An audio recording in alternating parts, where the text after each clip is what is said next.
ఏది అయినా ట్రై చెయ్యి ఆచి చికెన్ మసాలా. ఆచి చికెన్ మసాలా. మహాశివరాత్రి రోజున సామాన్య భక్తులకు ప్రాధాన్యత ఇస్తూ ఈసారి ప్రత్యేక ఏర్పాట్లు చేశామన్నారు శ్రీకాళహస్తి ఈవో బాపిరెడ్డి. ఆలయం లోపల వెలుపల 150 టన్నుల పుష్పాలతో అలంకరించినట్లు తెలిపారు. భక్తులు సంతృప్తికరంగా వాయులింగాన్ని దర్శించుకుంటున్నారు. ఆలయం లోపల సంప్రదాయ పుష్పాలు, ఫల అలంకరణ ప్రత్యేక ఆకర్షణగా ఉన్నాయి.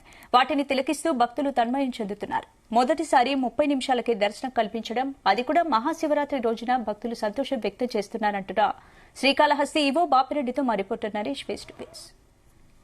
మహాశివరాత్రి సందర్భంగా దక్షిణ కైలాసగా పేరుగాంచినటువంటి శ్రీకాళహస్తిలో అయితే మాత్రం భక్తుల రద్దీ కొనసాగుతుంది. దీనికి సంబంధించి కూడా పూర్తి వివరాలు పాలక మండలి సంబంధించినటువంటి యువ అయితే ఉన్నారు. సో కాళహస్తికి సంబంధించి అయితే మాత్రం పూర్తి వివరాలు యువని అడిగి తెలుసుకునేటువంటి పరిస్థితులు అయితే ఉంది.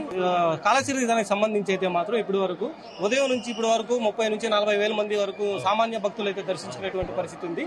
గతంలో ఎన్నడూ లేని విధంగా కూడా ఈసారి ఏర్పాట్లు కూడా బాగా భారీగా ఉంది. అలాగే భక్తులు వచ్చేటువంటి వాళ్ళకి కూడా లోపల డెకరేషన్ కూడా ఈసారి ప్రత్యేకమైనటువంటి అసలు ఎలాంటి సిచ్యువేషన్ అయితే ఉండేది. ఈరోజు 1:30 నుండి మనం దర్శనాలు ప్రారంభించడం జరిగింది. కంటిన్యూగా స్వామి దగ్గర, అమ్మవారి దగ్గర 3 క్యూ లైన్లు కంటిన్యూగా మనం నడుపుతా ఉన్నాము. 30 నుంచి 40 నిమిషాల్లో భక్తులకి దర్శనం కంప్లీట్ చేసి బయటికి తీసుకొని రావాలనే ఉద్దేశంతో ప్లాన్ చేయడం జరిగింది. పూర్తి స్థాయిలో బందోబస్తు ఏర్పాట్లు, భక్తులకి ఎక్కడ ఇబ్బంది లేకుండా పూర్తిగా డ్రింకింగ్ వాటర్, బిస్కెట్స్, పాలు, అదేవిధంగా బటర్ మిల్క్ కూడా ఏర్పాటు చేశాము. రాత్రి 11-11:30 దాకా కంటిన్యూగా దర్శనాన్ని కొనసాగిస్తాము. తర్వాత 1.5 అవర్ బ్రేక్ ఇచ్చిన తర్వాత 1 గంటకి మళ్ళీ లింగోద్భవ దర్శనాన్ని ప్రారంభించడం జరుగుతుంది. ఎక్కడ వెహికల్స్ కూడా టౌన్లో ఇబ్బంది లేకుండా 11 ప్రదేశాల్లో మనం పార్కింగ్ ఏరియాని ఏర్పాటు చేసుకున్నాం. దూరంగా పార్కింగ్ ఏరియా ఉన్నట్టయితే ఫ్రీ బస్సులు పెట్టి దగ్గరికి తీసుకొని వస్తా ఉన్నాం భక్తుల్ని. ఎక్కడ భక్తులకి ఇబ్బంది జరగకుండా త్వరితగతిన దర్శనాలు చేయడానికి ఏర్పాటు చేసుకున్నాం. 9:30కి దాదాపుగా 30,000 మంది భక్తులు స్వామివారిని, అమ్మవారిని సందర్శించుకున్నారు. దాదాపుగా ఈరోజు 11 సార్లు అభిషేకాలు జరుగుతాయి.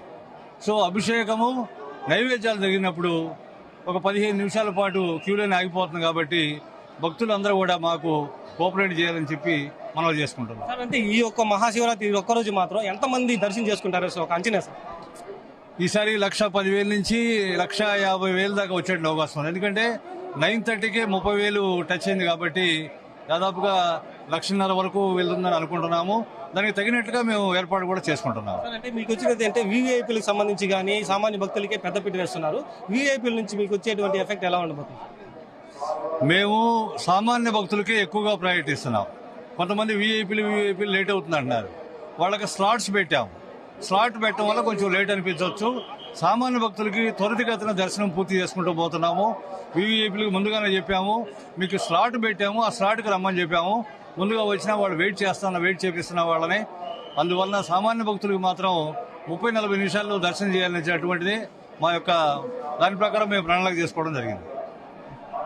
సో ఒక శ్రీకాళహస్తి చూసుకుంటే మాత్రం ఇప్పటి వరకు అయితే దాదాపుగా అరగంటలో సామాన్య భక్తులకైతే మాత్రం అరగంటలో దర్శనం చేయించే విధంగా ఈసారి ప్రత్యేకమైనటువంటి ప్లానింగ్ కూడా చేసినటువంటి పరిస్థితి అయితే ఉంది. అలాగే ఉదయం నుంచి 9:30 వరకు ఇప్పటి వరకు అయితే మాత్రం 35,000 మంది భక్తులు దర్శించుకున్నారనేసి అయితే మాత్రం యువ అయితే చెప్తున్నటువంటి పరిస్థితి అయితే ఉంది. అలాగే గతంలో ఎన్నడూ లేని విధంగా కూడా ఈసారి వీఐపీలు చాలా వరకు పాసులు అయితే తగ్గించడం అయితే జరిగింది. సామాన్య భక్తులకే పెద్దపీట వేసే విధంగా కూడా, సంతృప్తికరంగా కూడా భక్తుల్ని దర్శనం చేసే విధంగా కూడా ఉంటుంది. 15 సార్లు అభిషేకం జరిగినా కూడా కొద్దిసేపు వరకే బ్రేక్ ఇచ్చిన తర్వాత పూర్తి స్థాయిలో సామాన్య భక్తులకి ఎక్కువ దర్శనం కల్పించే విధంగా కూడా పూర్తి స్థాయి ఏర్పాట్లు అయితే చేయడం అయితే కూడా జరిగిందనేసి అయితే వివో చెప్పినటువంటి పరిస్థితి అయితే ఉంది. కెమెరామెన్ సురేష్ కలిసి నరేష్ జీ తెలుగును శ్రీకాళహస్తి నుంచి.